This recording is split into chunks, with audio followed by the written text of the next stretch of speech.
বুবু আইসো চট করিয়া, আয়না ঘর তোমার জন্য রাখছি গো সাজায়া।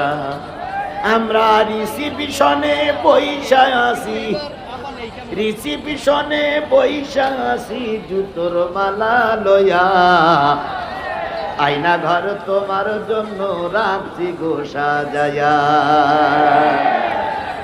নির্বিচারে মারছো মানুষ ক্ষমতার লাগিয়া,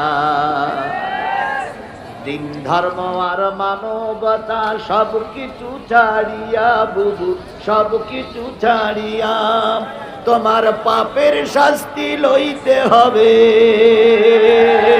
তোমার পাপের শাস্তি পাইতে হবে।